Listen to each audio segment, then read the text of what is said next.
That's great. Let's get going then. So we're covering today medication, care planning to support service users. And what we're going to be looking at is a couple of different things, but we're going to start off actually with just the importance of monitoring for, if there's lots of sickness bugs at the minute. It's winter, obviously, and there's norovirus and all sorts of things going around. And as we know, especially older people are perhaps more prone to getting dehydrated. There's certain medications, if they're on particular ones and they do become dehydrated, that can be quite dangerous in terms of toxicity of that drug. So it's really something to be quite mindful of. So I'm just going to touch on that first. If one of your service users becomes poorly, dehydrated, and just the things to look out for and who to contact. Maybe potentially stopping medications with medical advice. We're obviously going to concentrate on care planning as well, actions in place that you can put in place to support the care plan, to support that process.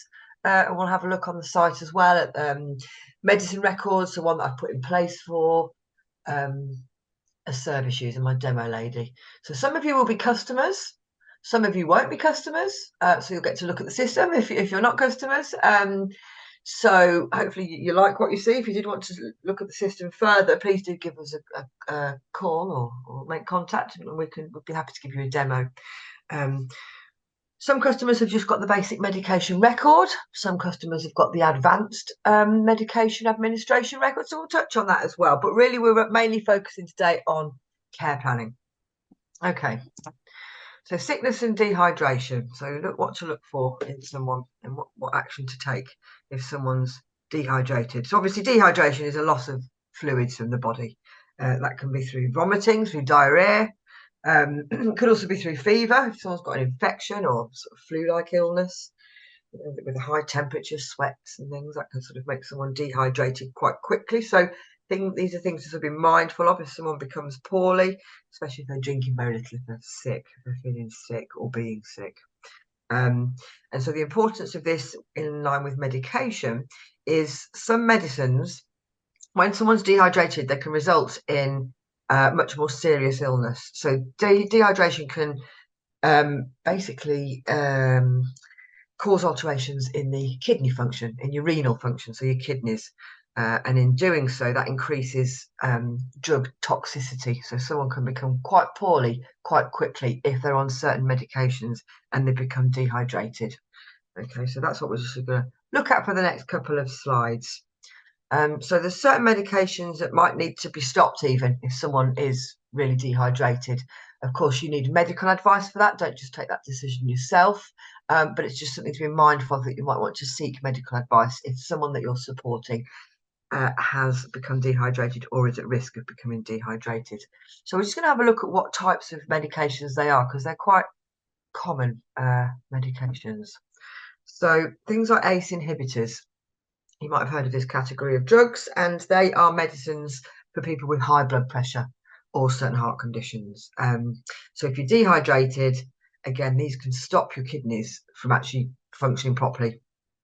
So they're things that end in pril. They're the medicines that end in pril, like ramipril, perindopril, and those types of medications. So for high blood pressure, there's a group of drugs called ARBs. So that stands for angiotensin receptor blockers, and again, they're used for high blood pressure and heart conditions. And similarly to the ACE inhibitors, if you're dehydrated, then they can stop your renal function, stop your kidneys working properly. And those are the drugs that end in sartan, like losartan, valsartan, those sorts of drugs for high blood pressure. Diuretics, lots of people are on diuretics, or many people are on diuretics. They're sometimes what we refer to as water tablets, and they're used for excess fluid in the body and high blood pressure as well. So, for example, if someone's got a heart condition, that might cause excess fluid in the body, so they might be given a diuretic to sort of pee it out, really. So obviously in doing that, in losing fluids through diuretics, you can become dehydrated quite quickly if you're on these and if you're poorly. So they're things like frusemide. You might have heard of some of those, spironolactone, bumetanide. They're the diuretics. There's a group of medicines, flozins, I never quite know how to pronounce that, flozins. And they are medicines for diabetes. So again, if you become dehydrated, you could develop a quite serious condition called lactic acidosis. So that can become quite dangerous quite quickly. And metformin as well. That's a diabetic drug. And again, that can cause this lactic acidosis, which can become quite serious, might need hospitalisation. The last drug, NSAIDs, or the last range of drugs are NSAIDs. That stands for non-steroidal anti-inflammatory drugs.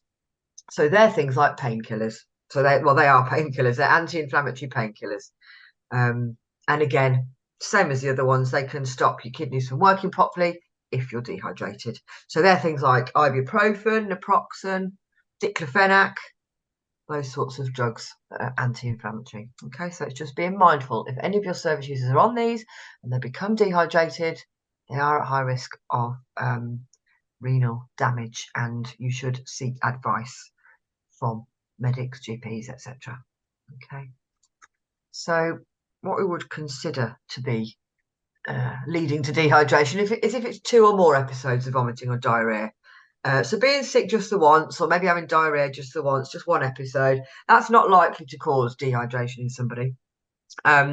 But if it is that someone's become suddenly unwell, or they have had 2 or more episodes of vomiting or diarrhea, then that can lead to dehydration, and that can lead to dehydration quite quickly, especially if someone's not drinking either, as they're being sick. So if they're not actually replacing that, you see, that's the danger of dehydration. There's something called medicine sick day rules, and they're actions to take if someone does develop dehydration or develop an illness that might cause dehydration. So we refer to these as medicine sick day rules, and they're things like making sure that you liaise if they're under the care of a specialist team, making sure you liaise with them if you're worried. So it might be that they're under the heart failure team or a renal unit because they've got issues with the heart or their kidneys already. So it might be that you want to just liaise with them if someone's become poorly. They might be within day hours, working hours. So if it's out of hours, you can't get hold of them, then contact, out of hours service if you're worried, or discuss it with a GP or a medic. So they might advise stopping medication. That's obviously, again, as I said before, their decision to make. So they can discuss that with you and the right action to take for your service user. So yeah, they may decide to stop that, in which case you need to do so as soon as that doctor has said. It could be that you temporarily stop them for a certain amount of time. It might be that they say you stop them until or restart them again within sort of 24 hours, 48 hours of eating and drinking normally. That might be when you want to restart them, but they'll give you that advice. Once it comes from illness, obviously they need to get back on those medications. So just seek advice from your GP or medical professional if you're unsure. Let's just look at other actions to take, the sort of obvious ones, I guess, to avoid dehydration or to help your service user avoid dehydration is to make sure they are drinking plenty of fluids, especially if they're poorly. So really, it should be about 7 cups a day. That's 7 200ml cups a day. It's a good amount of fluids to be drinking, unless you've got other instructions from your GP, of course. So someone might be on a fluid restriction, so you obviously need to be mindful of that. But in general, about sort of 7 or 8 cups of water a day is a good amount of fluid to be drinking. Obviously, small sips if someone is feeling sick. You want to be bringing that back up. Just little sips are best. Small sips if vomiting. So frequently and often is the best way, rather than big gulps of water or juice or whatever. Obviously, avoiding alcoholic drinks because that can dehydrate you more. If you've noticed that there's either a decrease or no urine output, so someone might have self-reported that to you. You might have noticed that when you've helped them in the loo. But you might ask them the question. But if they have got decreased or no urine output, then of course that could indicate dehydration. So you need to talk to someone about that. So if you've passed much less urine than normal, really, if they're unable to keep these fluids down, then they really are at sort of high risk. Then the doctor can take blood tests and things just to sort of ascertain how well the kidneys are working as well. So any doubts, contact pharmacist, doctor, or 111. Okay. So if we just look at medication care planning, that's what we're going to look at next. So I'm going to just show you the care plan, the system that I've put in place for my service user or my resident, or whatever the term is that you use. But first of all, I'm just going to leave these links here, actually. Now, just remember, you will get this presentation sent to you. So you will have this link sent to you at some point. But there's nice guidelines that are in place, which should be referred to. So you should have copies of these. So NICE is the National Institute for Health and Care Excellence. In case you were unsure, that's what NICE stands for. And they publish guidance for all sorts of things in the sort of health and social care world. And one of the things they publish guidance on is managing medicines in both care homes and in both community settings, so in home care as well. So you do need to have copies of these to refer to. They're really useful pieces of information to make sure that you're care planning and doing everything properly. So I've extracted pieces of information from that in order to help me do my care plans for today. So NICE guidance, for example, will say that you need to involve people as much as possible in decisions about their treatment and their care. So in terms of medications, what help do they need to take their medications? This is what you sort of need to be looking at when you're thinking of care planning, medication care planning. Okay. So they're the links there. As I say, they will get sent to you as well.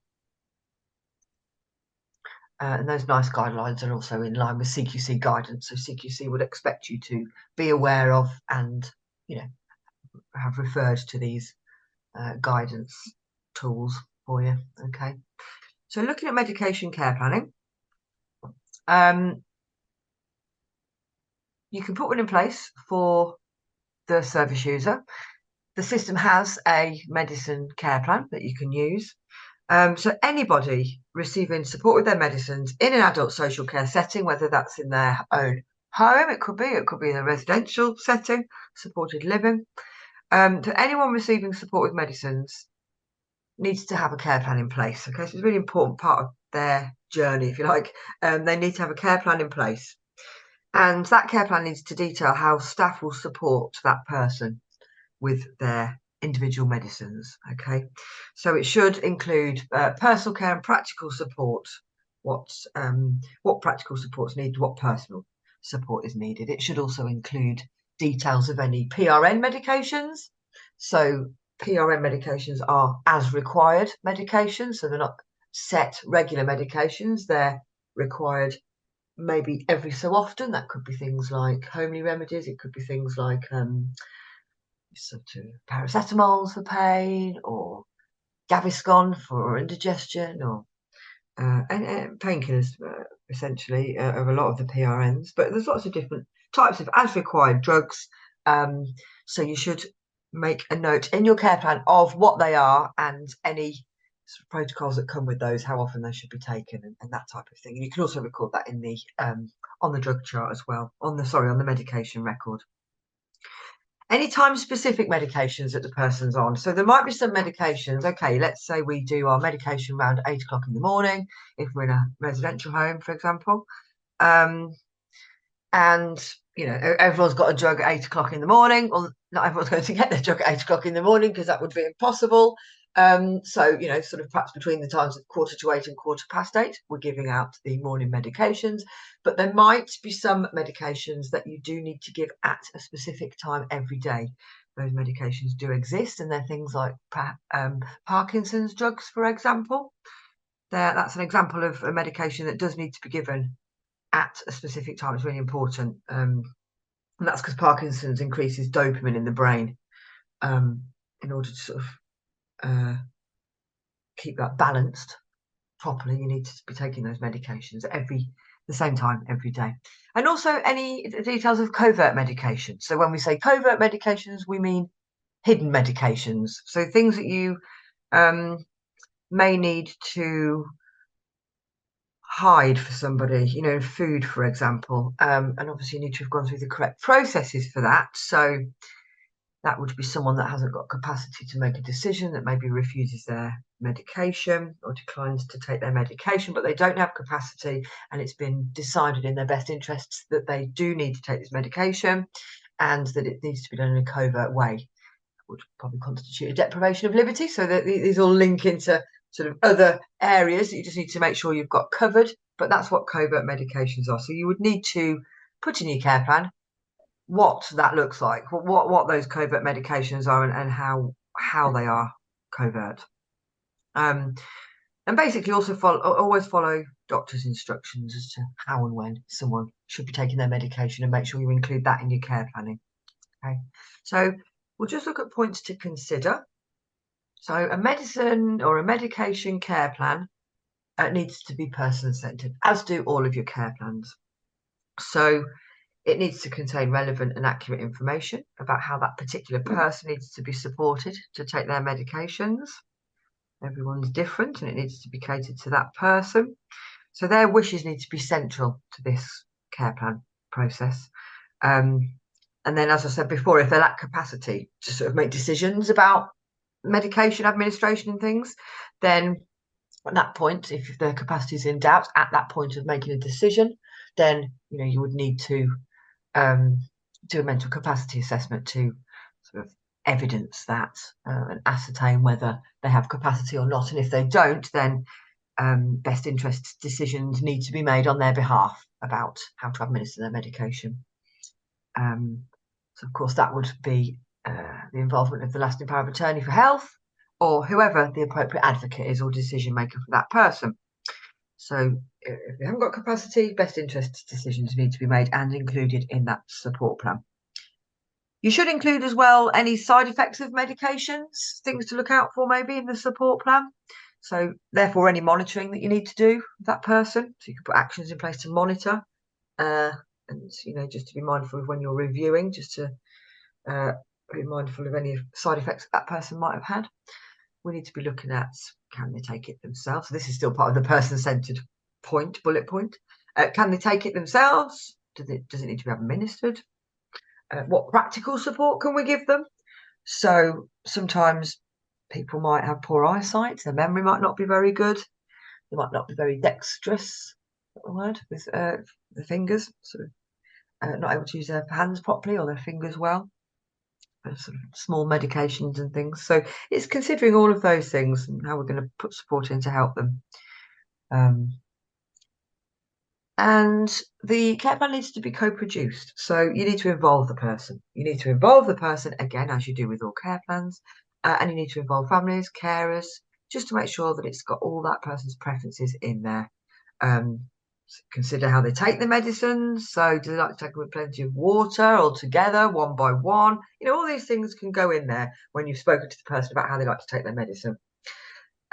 Someone might find it easy to swallow their medicines or their tablets with a mouthful of food rather than a drink of water or what have you. So, just consider all those things and include that in your care plan.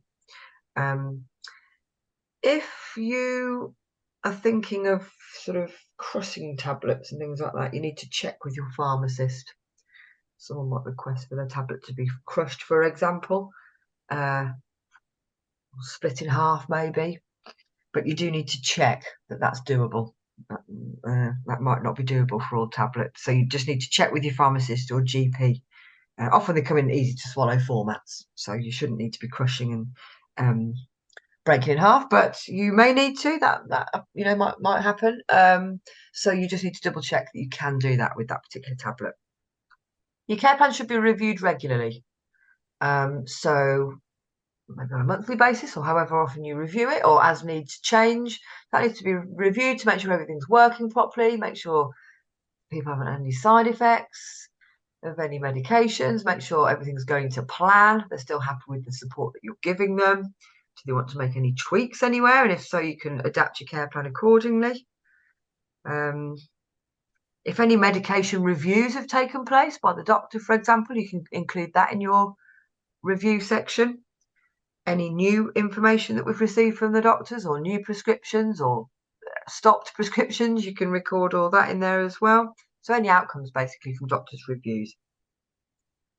The care plan should be individual, so individual to them, as we said. It should identify their support needs for medications.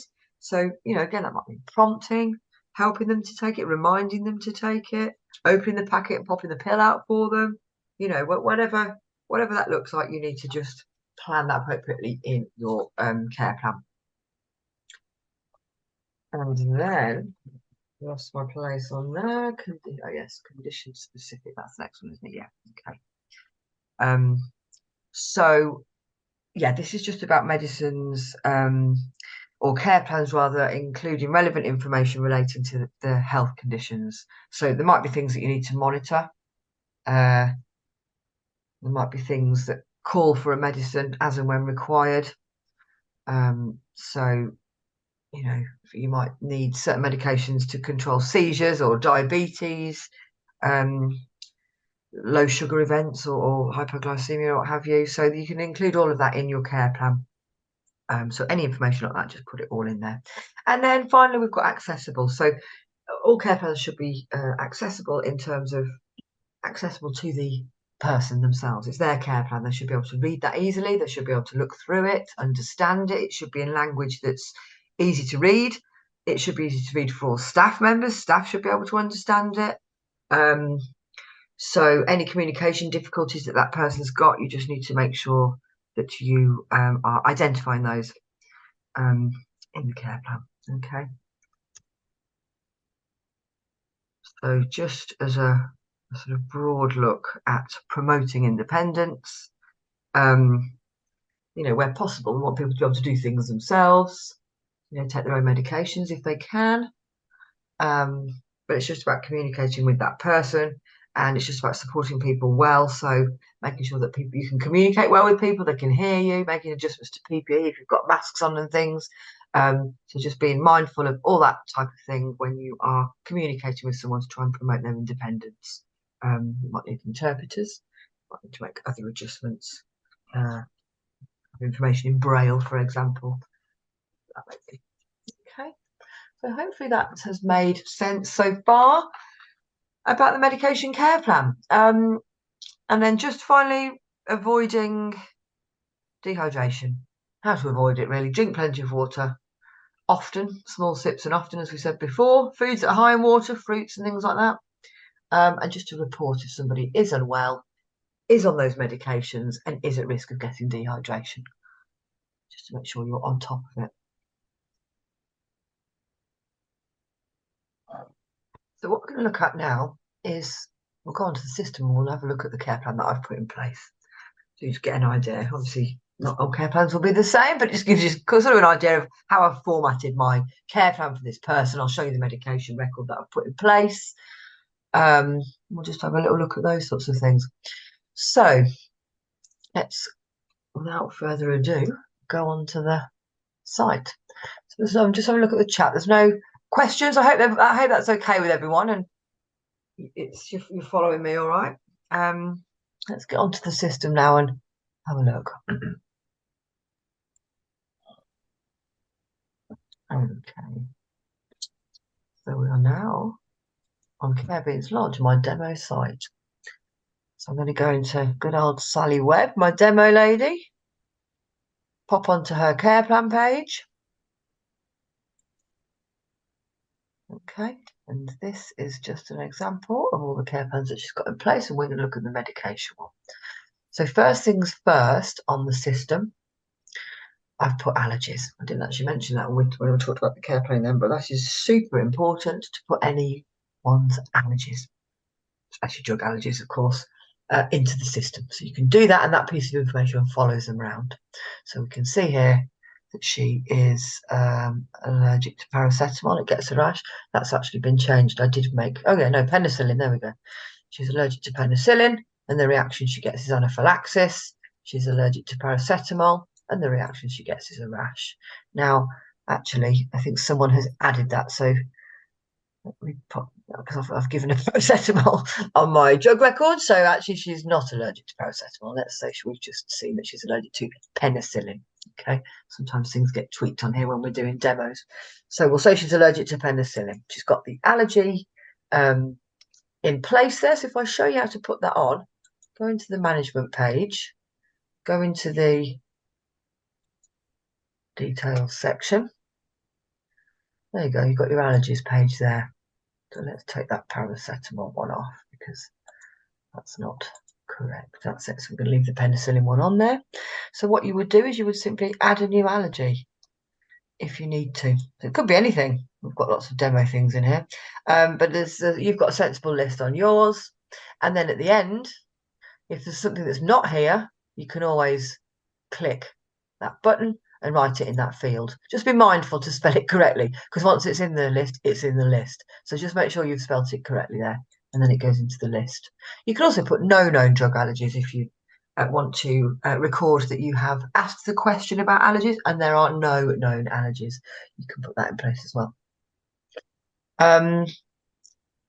Yeah, so that's how you would put your allergy in place. And then what I would suggest as well, this is mandatory. We do get this to be a mandatory field, this comments box. So what I would say in here is put the reaction. What happens if they come into contact with that allergen? Okay, so as we saw, her reaction is anaphylaxis. So that's what Sal's got in place. Let's just save that. Okay, so we'll pop back onto her care plan page now. That allergy piece of information as well will sit with the medication chart too, which I'm going to go into in a second. But we'll just have a quick look at the care plan. So all the care plans are the same layout. For those people that haven't seen our care plans, customers will be familiar with this template of care plan. So if I go into my medication care plan, you can see I last reviewed this earlier. It's next up for a review next month.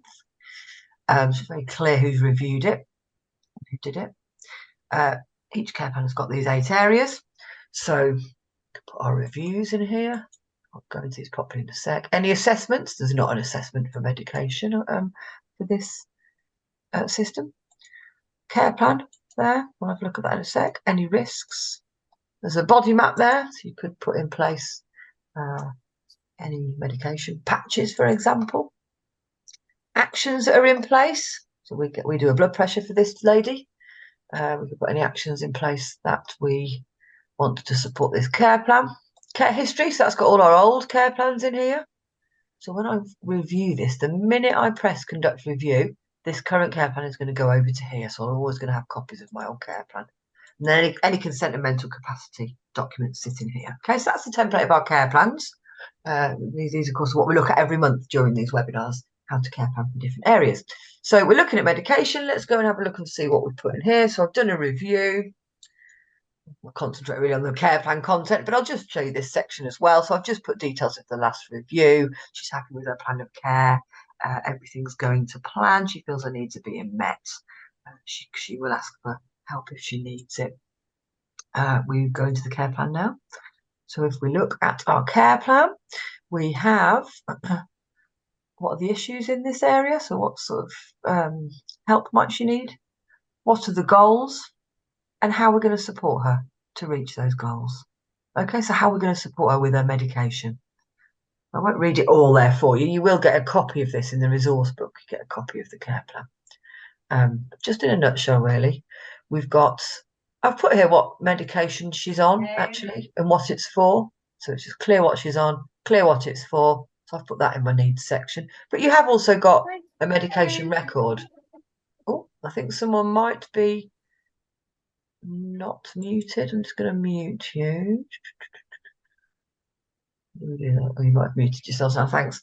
So I put, yes, you can also put information on the medication record, which I'm going to show you. So I've sort of cross-referenced that as well. And then I've put my goals. So she wants her symptoms to be well managed and controlled. And then this is the devil's in the detail down here, which is the support we're going to give her. So I've talked a bit about the fact that she could understand the decision that was being made. Her daughter was there and is her decision maker if she can't make a decision, but at this point of making the decision about her medication, she did have capacity. So I've just marked that down there. I've put in red because you can format however you like this text. I've put in red allergy to penicillin. She wants to have her medication administered by staff. That's what she's requested. So we're going to do that for her. And then I've just put some support instructions in there, really.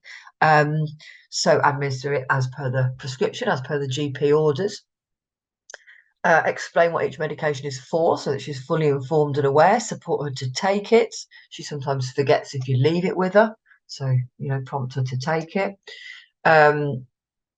well, it's been administered, so you need to make sure she has taken that, but it's just making double sure that you don't just leave it with her, because she does forget. She prefers orange juice. She likes to take them one at a time. She's got some PRN paracetamol for arthritic pain. So this is the sort of support that I've put in here. So it's really detailed, and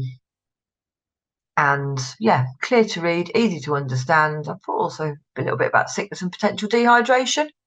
She does sometimes forget to drink, so she does get prone to dehydration. So I just want to be mindful of the fact that she's on these medications, or some of these medications that we discussed earlier. So I want her to try and drink 2 litres a day where possible. And I'm going to put her on a fluid chart, actually, with a target, just to make sure that I'm helping her reach that target. And then just the monitoring that we need to do. So I'll perhaps put her on a fluid chart, do her blood pressure weekly, check her well-being and anxiety because she's on a particular drug, etc., etc. Okay. Now, if at any stage you decide that there's risks that need assessing, you can actually do a risk assessment here. Pulls up like a blank risk assessment. You can do as many as you like. So I've done a risk assessment on her allergy to penicillin there. So I've just put that she's allergic to penicillin, and what we're going to do to manage that, namely not give her penicillin or any drug containing penicillin, or make sure we're all aware of the drugs that contain penicillin. And then a risk of dehydration if she's unwell. So I've just put a risk assessment in place for that too. Okay, and I can review these every month. I can get rid of risk assessments that aren't needed anymore. I can add new risk assessments. I can adapt the management plan in there if things aren't quite going to plan or working. So they're nice transient things that we can update as and when we need to, as and when that person's needs change. So that is the care plan. And like I say, you will get a copy of that on the resource pack. But let's just have a look at the actions that we've put in place for her, or that we can put in place. So I've put in place for Sally a fluid chart.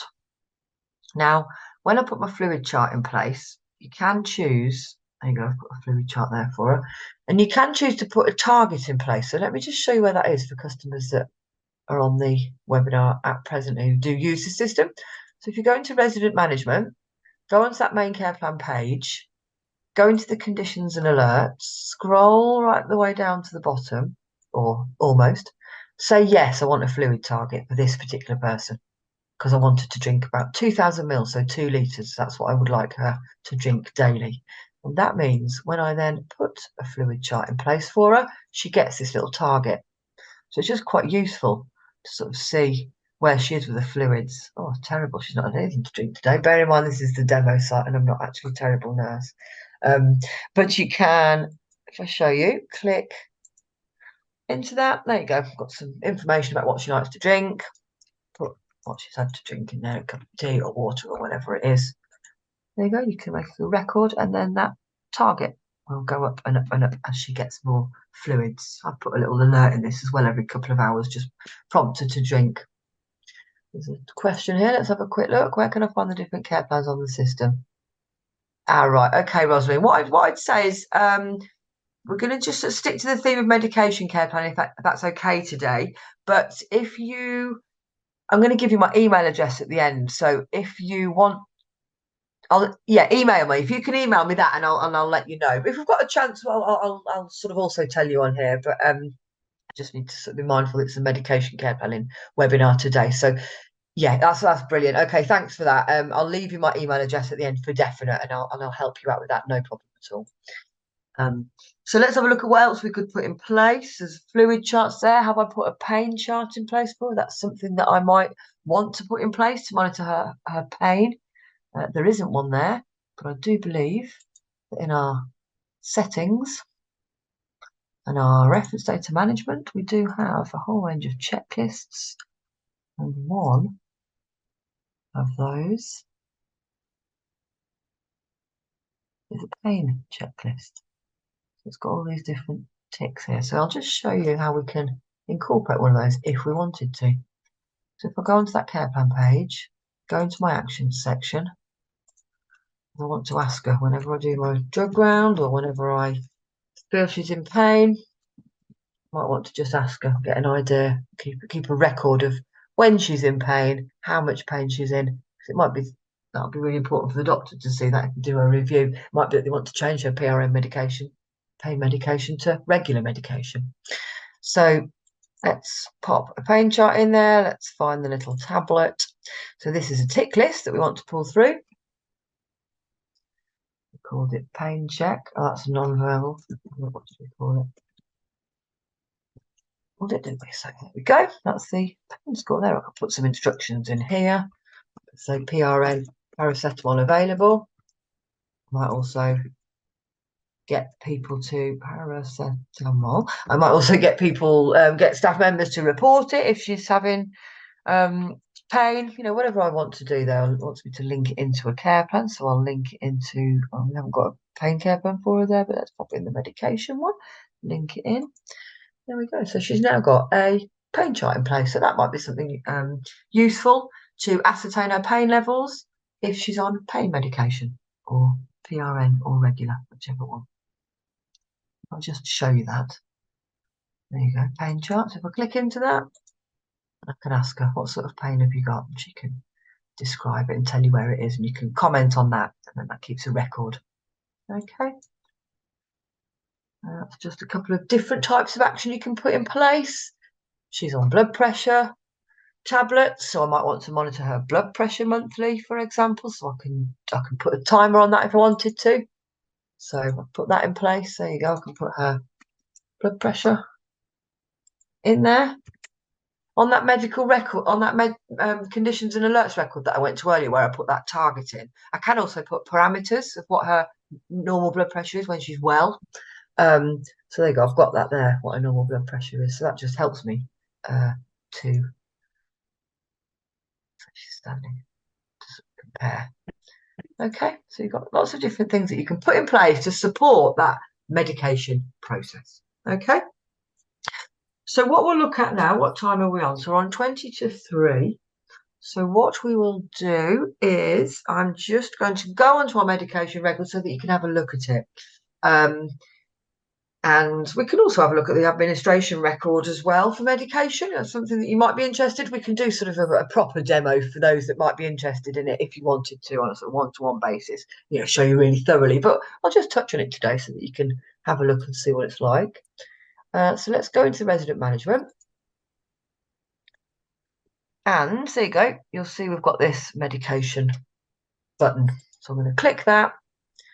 And these are the medications. They're just examples, but this is a medication record. So this is what she's on, the dose, the start date, the end date, if there is one. It might be for an antibiotic or whatever. The frequency, the type, the route of administration, whether it's a controlled medication, whether it's a PRN. And that's her record that's in place. So that's a quick check record. I can look at more detail if I click into the pencil. That shows me more detail there. So that's just quite useful to know. Let's put a medicine in place, or I'll show you how to. I won't save one in there, but I'll just show you how to. So you can click the plus button. You might want to add a single medication or a blister pack. If it's a single medication, you just put the title down here. If it's a blister pack, you put the blister pack name. So it might be morning blister pack. And then you can list all the medicines over here that are in it. Okay. So you can put the medication name. So let's say we were putting Ramipril, the blood pressure tablet, for example. Can you just make sure you're on mute? I can just hear someone's background noise. Ramipril, let's say you pick the appropriate dosage. There you go. It's got it all there written for you, already in the system, so you can't make any spelling errors. You can put that in there along with dosage, how many tablets I need to take, when you want to start on the cyst, what day they started that, what administration, route administration, how it's assisted. Do you give it to them? Do they give it themselves? Whether it's a PRN.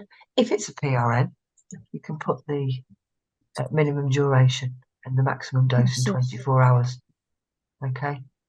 So let's say it was paracetamol, you'd put, we know that we can take that between 4 to 6 hourly. We can only take 4 a day. You know, so you'd put that in there. And the system will tell you whether they're due that. But this isn't a PRN. We'll say no to that. It could be that it's a controlled medication. If it's an opioid of some kind, we can say yes to that. If it is, and it will tick the box for us just to make it clear that on controlled medications. what type of medication it is and the reason for medication, and also any notes. So the carer sees all these as well. So any notes, take with plenty of water, take tablets one at a time, dissolve in water, whatever it might be. So if you've got the basic administration, the basic medication record, this is what you've got. If you have our medication administration record, then down here, it will say, when do you want to give that? So let's say I wanted to give that every day or every 2 days or 3 days or every week or month. And I want to give that at, let's say, 8 o'clock in the morning. Okay, that's going to slot that into my breakfast round. Might be that she has it twice a day. She has one in the evening as well. So let's say she'll slot that at 6 o'clock. So I can slot it into my tea round and I'd save it. Okay, so that's how you put information onto that record. So if we then look at the administration chart, which the carers can also see on their dashboard, they just get access to this administration chart.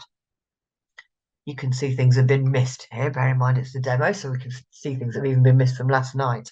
That's because they're red, so it's very clear what has been missed. So this is what's been missed today, and the things that are due. Okay. So if I just quickly go through the buttons, you can try later. So it might, let's say it was midday. We're going to give her a metformin. She's like, oh, I don't really want to take it at the moment. I'm having a snooze. So we can try later. We can add 20 minutes onto it if we wanted to. So it just takes it to 12:20. That just means it doesn't get flashed up then as a missed medication, because we're just giving her a bit of time to try it again later. It might be that she just completely declines. That's one of the rights of medication. If we all know our 5 rights of medication, which is the right person, the right medication, the right dose, the right frequency, the right route. There's also a 6th right, which is the right to refuse. So they can refuse their medications if they want to. That's they've got capacity to do so. That's up to that person. In line with the Mental Capacity Act, that we might not feel that's a wise idea to do, but that's their decision to make if they've got capacity. So if they want to decline that, they can, and then you would say not give them. Put a little note in there, and it will just ask for a why was that not given? It might be they refused to take it, they felt sick, they couldn't, whatever. Or you give it, click it. So before you give it, just talking about those 5 rights of medication, the care staff can actually view all of the details. So they can view, we know what time because we've just seen it there. We can view the right person, the right medication, the right dose, the right route, the right frequency. So we can do all our checks that we need to do. We can give that. We can write a note if we need to. Now, this is what we would call phase 1 of our medication administration record. Okay, so our medication administration record, in line with the principles of good record keeping and good medication practice, CQC would expect you to have clear, legible, accurate records that are signed by staff. Okay, they're one of the principles of good medication management. Okay, so they're the general principles of the CQC, and that's just in line with good practice. So our records cover that. So they're clear, they're legible records. It's very accurate and very obvious who's given it, who's not given it, etc. So you can get all that information. We are going to do a second phase of development, and that second phase of development is looking at stock levels. So actual stock levels, so very specific stock levels, so you know where you are with your ordering of medicines and that type of thing. Okay, so at the moment we've just got a sort of an okay, low, or out of stock. So it would ask you to just pick one of those. So that's just for the moment. We've got a kind of a guesstimate really of what the stock levels are. So we do have that, but like I say, we are going to get actual stock levels on here. It's a big piece of development, so we just need to make sure that we're doing that absolutely watertight. And then you give it. So you say given. And then as soon as you say given, that's ticked. So it's very clear that if Bob the carer comes on now and looks at his drug chart, it's very obvious that Lucy's given this. Okay, so he won't then give it. This is why we don't have, in care homes, because there's lots of medications that you're giving, we don't have it on the app because we wanted to sort of be on the web page. It's a live system. We can see exactly immediately when it's been given or not given or what have you. Okay, no risk of error. We're mitigating risks there.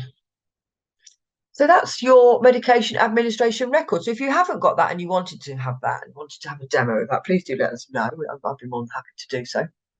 I'll just show you what we've got as well. We've got a chart history chart on here. So you can see in months gone by what's been given. Obviously it's all red because things haven't been given because it's the demo, but when I have given something, there we go, you can just see my initials. You hover over it and it will just tell you. Okay, you've also got your PRNs there as well. Let me show you the PRNs on here because this was the regular medication, but we have got the PRNs there as well. So let's say she wanted to have some paracetamol. I can give it because it's telling me the last time she had it, which was the 12th of January. It's now the 20, what is it today, 25th? So I can give that. So I gave it to her for pain. She asked for some. There you go. So I would give that. So now the little give button has disappeared because if she forgets she's taken it and she asks again in half an hour, someone comes onto the system, goes to give it to her. There's no give button. It's already been given. And the earliest she can have it is tonight, 10 to 7. Okay? Just worked it all out for you. It's very clear. And as soon as that time comes, this give button will reappear again so you can give it. So it's just very useful tool for sort of safe administering of medications. And then we've got some reports as well. So obviously this will have our stock levels in it. We can look at sort of details of missed medications, things that weren't given and why. We can look at info on all the medication or just the regular, just the PRNs. We could look for everybody. We could look for specific people and we could generate reports, an Excel or a PDF file. And that pretty much sort of rounds up our medication care planning and the associated records. So I hope that was okay for everybody and that sort of made sense to everybody. Does anyone have any questions?